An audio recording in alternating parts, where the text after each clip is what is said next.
Good afternoon, family and friends. This is our regular weekly message coming out from Our Lady of the Valley and Holy Cross Churches here in Wayne on this beautiful fall day.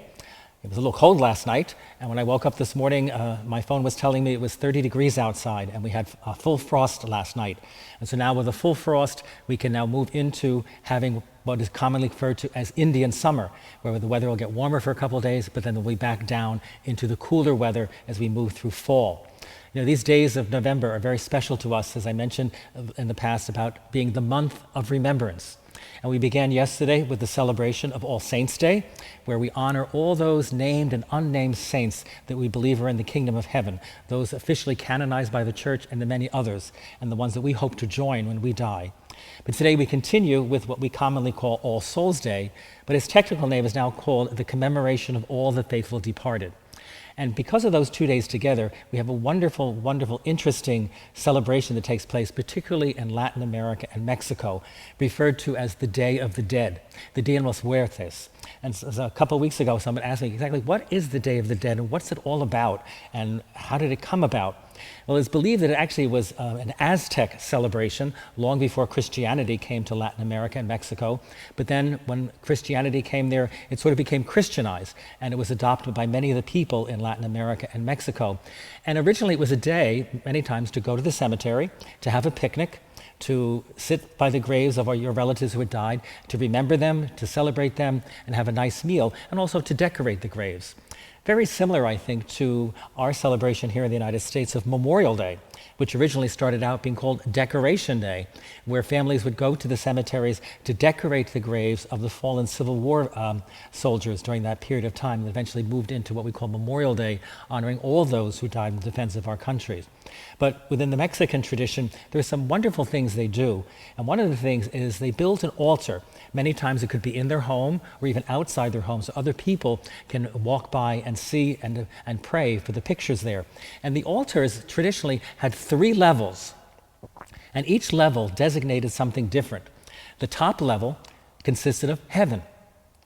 The middle level was basically the earth, and that would be filled with photos of the loved ones who died during the past year, as well as favorite foods, drinks, and objects that those people enjoyed.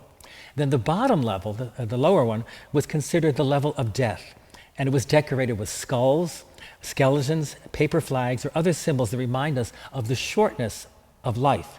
And it wasn't to be, skeletons and skulls to scare people. It was simply a reminder that our life on this earth, no matter how long or short it is only temporary, that eventually we move up to the level of heaven. And so it's a wonderful tradition of building these altars.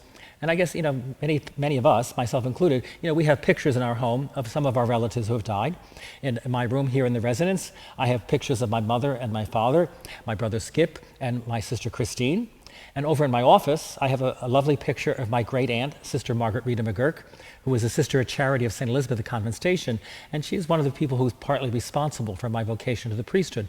And so I remember them by having their pictures there, and the same custom within the Day of the Dead in the Mexican tradition. But also they would include on these altars specific things that had specific meanings. There would be the skull, and obviously the skull meant death, but it was not something to be feared, but it was part of life, and it leads us to God and eternal life.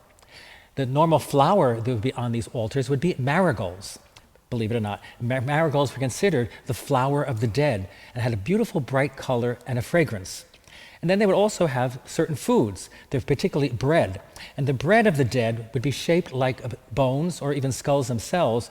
And sometimes they would have sweet treats as well in the shape of skulls or even pumpkins or other things like that to remind them of the shortness of life.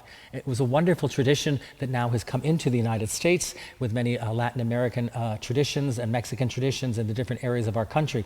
I know particularly I've seen many of these altars of the dead when I visited California, where there's a large Latino population and a Mexican population around the city of Los Angeles. So it's a wonderful time to remember not only the saints in heaven, but also our relatives, our deceased relatives and friends, who now we number among the saints of heaven in our own lives. So we continue with the month of remembrance all the way through to the beginning of the Advent season. Some things to remember as we move forward with this week.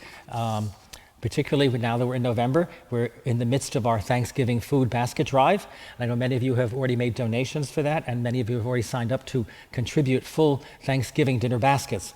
And we really need a lot more of those. So any way you can help us, there are forms available in church.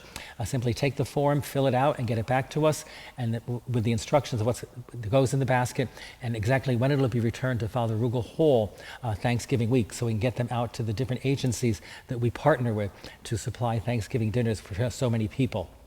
Also, today the final batch of Christmas raffle letters went out. Some of you might have already received them about our 50-50 raffle that we held in December.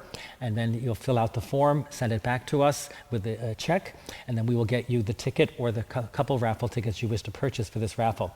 And it's always a nice gift for someone to have right before Christmas, because we will draw it a week before Christmas to get ready with those 3 winners. And this coming weekend is my favorite weekend of the entire year. Daylight saving times ends. So make sure when you go to bed on Saturday night, you turn your clock back 1 hour, or you'll be showing up to church on Sunday an hour early. And particularly those of you who come to the 8 o'clock Mass, you'll be arriving and you wonder, why are the church doors locked? Well, because it's not time yet. So make sure you turn your clocks back 1 hour this weekend. And I love it because we get an extra hour of sleep. So enjoy the rest of these days of the week, and hopefully we'll see you this weekend, either here at Our Lady of the Valley or at Holy Cross. Have a good day.